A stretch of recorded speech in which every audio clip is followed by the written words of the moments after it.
नमस्कार,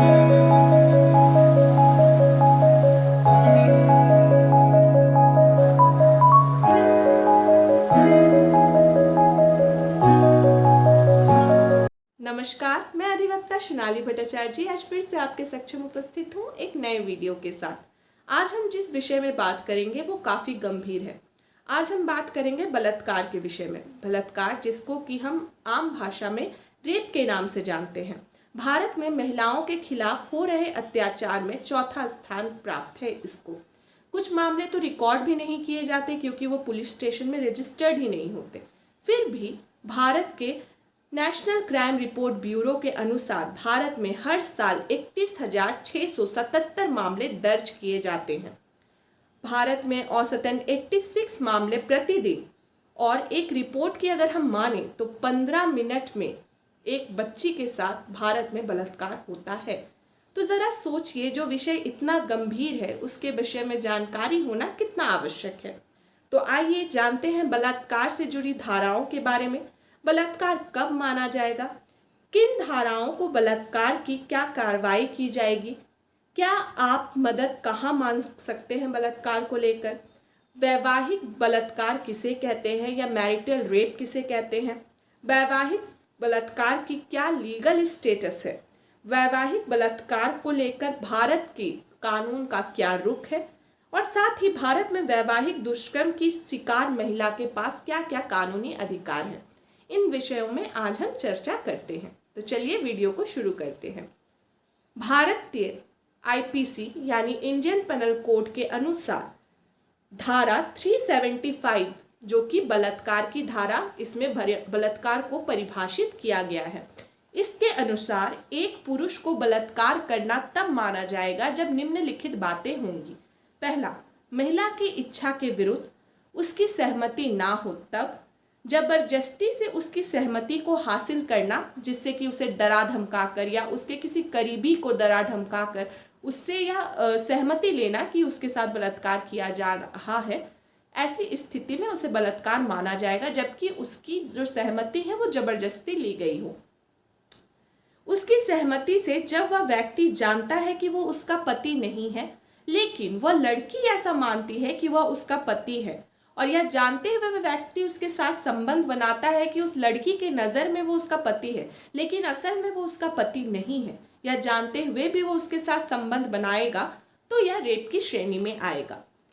पांचवा, उसकी सहमति से जब ऐसी सहमति देते समय मन की अवस्था या वह नशे की हालत में हो या उसकी मानसिक स्थिति सही ना हो, उसके द्वारा व्यक्तिगत रूप से या किसी अन्य अपवित्र पदार्थ के प्रशासन के कारण या प्रकृति और परिणाम को समझने में असमर्थ, यानी कि वह इस स्थिति में हो कि वह समय की परिस्थिति को समझ ना पाए या उसकी मानसिक स्थिति सही ना हो, उस अवस्था में उसके साथ किसी प्रकार का संबंध अगर बनाया जाता है तो वह रेप की श्रेणी में आएगा।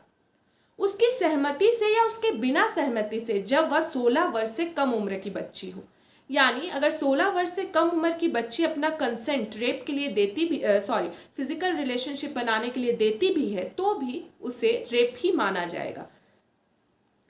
एक्सप्लेनेशन के तौर पर बलात्कार के अपराध के लिए sex is not necessary, only penetration can be declared as a rape. Exceptions भी इसके कुछ है, जैसे कि पुरुष द्वारा अपनी पत्नी के साथ जब संबंध बनाया जाएगा तब वह अपराध नहीं होगा। यदि उसकी उम्र 15 वर्ष से कम होगी तब वह अपराध माना जाएगा। मैरिटल रेप को सेक्सुअल ऑफेंस नहीं माना गया है, लेकिन 16 वर्ष से कम उम्र की नाबालिग के साथ यदि किसी भी प्रकार का फिजिकल रिलेशनशिप बनाया जाएगा तो वह अपराध की श्रेणी में आएगा और उसे रेप कंसीडर किया जाएगा। 3 फरवरी 2013 के बाद आपराधिक कानून अधिनियम 2013 के माध्यम से परिभाषा को संशोधित किया गया और इसकी उम्र को बढ़ाकर 18 वर्ष किया गया, यानी 18 वर्ष से कम उम्र की किसी भी महिला के साथ चाहे उसकी इच्छा हो तो भी अगर आप किसी भी प्रकार का फिजिकल रिलेशनशिप बनाते हैं तो उसे रेप की श्रेणी में रखा जाएगा। 2013 के सुधार के बाद भी मैरिटल रेप जब पत्नी और पति एक साथ रह रहे हो, भारत में इसको अपराध नहीं माना गया, लेकिन 376B में एक पुरुष द्वारा किसी पत्नी के साथ जबरन रिलेशनशिप बनाना जबकि वह अलग रह रही हो और इसके पीछे कारण कुछ भी हो सकता है, तब अपराध है। चाहे कारण कोई भी हो, कोई भी पति अपनी पत्नी से जो कि उससे अलग रह रही हो अगर रिलेशनशिप बनाता है तो वो अपराध की श्रेणी में आएगा। लेकिन अगर दोनों साथ रह रहे हों और तब पति अगर अपनी पत्नी के साथ फिजिकल रिलेशनशिप में रहता है या उसके साथ किसी भी प्रकार की शारीरिक संबंध बनाता है तो वो रेप की श्रेणी में नहीं आएगा। यहाँ कंसेंट जो है वो बहुत आवश्यक है। यदि कंसेंट और परमिशन दोनों एक पति या पत्नी के बीच होती है तब वो रेप कंसिडर नहीं किया जाएगा। लेकिन यदि परमिशन और कंसेंट दोनों नहीं होगा तो फिर वो रेप की श्रेणी में आएगा। लेकिन भारत समेत 34 देश ऐसे हैं जहां की वैवाहिक दुष्कर्म यानी मैरिटल रेप को अपराध नहीं माना गया है। अब आते हैं वैवाहिक दुष्कर्म को लेकर भारत का कानून क्या कहता है। दुष्कर्म के मामले में अगर आरोपी शादीशुदा है तो उस पर दुष्कर्म का केस दर्ज नहीं किया जा सकता। आईपीसी की धारा 375 में दुष्कर्म को परिभाषित जरूर किया गया, लेकिन इसमें वैवाहिक दुष्कर्म को एक अपवाद माना गया है। यदि पत्नी की उम्र 18 वर्ष से कम है यानी कि वह नाबालिग है तो यह अपराध होगा, क्योंकि नाबालिग से विवाह करना ऐसे ही मान्यता प्राप्त नहीं है। तो क्या महिलाएं अपने पति के द्वारा हुए अत्याचार के लिए कुछ कदम नहीं उठा सकती या कहीं मामला दर्ज नहीं करा सकती? तो ऐसा नहीं है। इस तरह की प्रताड़ना के शिकार हुई महिलाएं पतियों के खिलाफ सेक्शन 498A के तहत यौन हिंसा का केस दर्ज करा सकती हैं। अगर महिला को किसी भी प्रकार का चोट पहुंचा है तो वह आईपीसी की धारा 324 जो कि ग्रीवियस हर्ट की श्रेणी में आता है उसके अंतर्गत भी केस दर्ज करा सकती हैं। साथ ही साथ 2005 में आए घरेलू हिंसा अधिनियम 2005 के अंतर्गत भी वो महिलाएं अपने पति के खिलाफ यौन हिंसा का केस दर्ज करा सकती हैं। वैवाहिक दुष्कर्म को लेकर सरकार का क्या रुख है? 2017 में दिल्ली हाई कोर्ट ने केंद्र सरकार से कहा था कि वैवाहिक दुष्कर्म पर अपराधीकरण अगर कर दिया जाए तो भारतीय समाज की विवाह की जो व्यवस्था है वह एक बहुत ही खतरे में पड़ सकती है, क्योंकि महिलाएं इसका गलत उपयोग करेंगी और अपने पतियों को गलत केस में भी फंसा सकती हैं। इसीलिए इसका अपराधीकरण करना कहीं से भी सही नहीं होगा। साथ ही साथ 2019 में सुप्रीम कोर्ट के चीफ जस्टिस दीपक मिश्रा ने एक कॉन्फ्रेंस में कहा था कि वैवाहिक दुष्कर्म को अपराध घोषित करने की कोई जरूरत नहीं। हालांकि मानव अधिकार कार्यकर्ता द्वारा लगातार ये प्रयास किए जा रहे हैं कि इसे अपराध की श्रेणी में रखा जाए।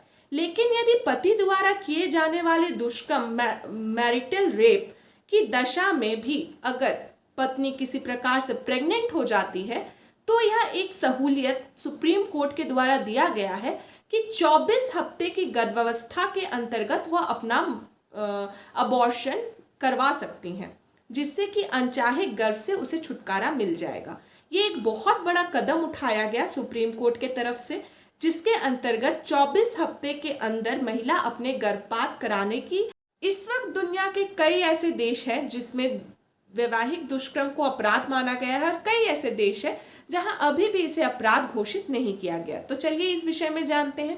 पोलैंड दुनिया का पहला सबसे प्रगतिशील देश मैं कहूँगी जिसने वैवाहिक दुष्कर्म को अपराध की श्रेणी में घोषित किया है। 1932 में पोलैंड ने वैवाहिक दुष्कर्म के खिलाफ कानून लाया। 1970 तक स्वीडन, नॉर्वे, डेनमार्क, सोवियत संघ, चेकोस्लोवाकिया जैसे देशों ने भी इसे अपराध घोषित किया। 1976 में ऑस्ट्रेलिया और 80 के दशक में south Africa, Ireland, Canada, America, New Zealand, Malaysia, घाना और इजराइल भी इस लिस्ट में शामिल है। संयुक्त राष्ट्र की progress of world women report के मुताबिक 2018 तक दुनिया के 185 देश ने सिर्फ 77 देश ऐसे हैं जहां वैवाहिक दुष्कर्म को अपवाद माना जाता है, जिसमें कि भारत भी शामिल है। बाकी 108 देशों में से 74 देश ऐसे हैं जहां महिलाओं के लिए पतियों के खिलाफ रेप के लिए आपराधिक शिकायत दर्ज नहीं किया जा सकता। वहीं 34 देश ऐसे हैं जहां ना तो वैवाहिक दुष्कर्म अपराध है और ना ही महिलाएं अपने पतियों के खिलाफ दुष्कर्म का कंप्लेन दर्ज करा सकती हैं। दुनिया में 12 देश ऐसे भी हैं जहां की यह प्रावधान है कि जिसमें अपराधी जिसने बलात्कार किया है, यदि वह उस महिला से, पीड़ित महिला से विवाह कर लेता है तो उसके ऊपर लगाए गए सारे बलात्कार के आरोप खारिज हो जाते हैं।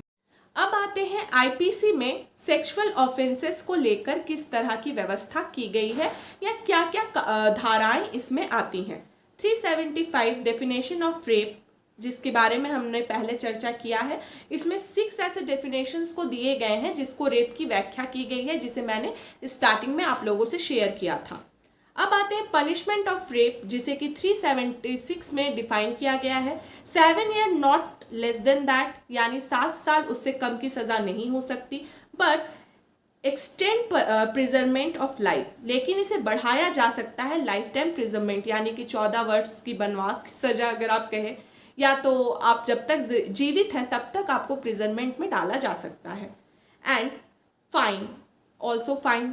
और 376E यानी पनिशमेंट फॉर रिपीट ऑफेंडर, इसे डिफाइन किया गया है। इसमें जो वैसे लोग जो बार बार इस तरह के ऑफेंडर होते हैं, जो बार बार इस तरह के क्राइम को करते हैं, उनके लिए पनिशमेंट निर्धारित की गई है। उन्हें 20 वर्ष की सजा या लाइफ टाइम प्रिजनमेंट की सजा हो सकती है।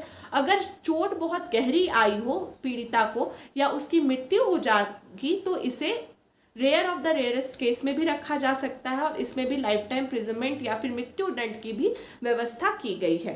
376D यानी गैंग रेप को इसमें डिफाइन किया गया है।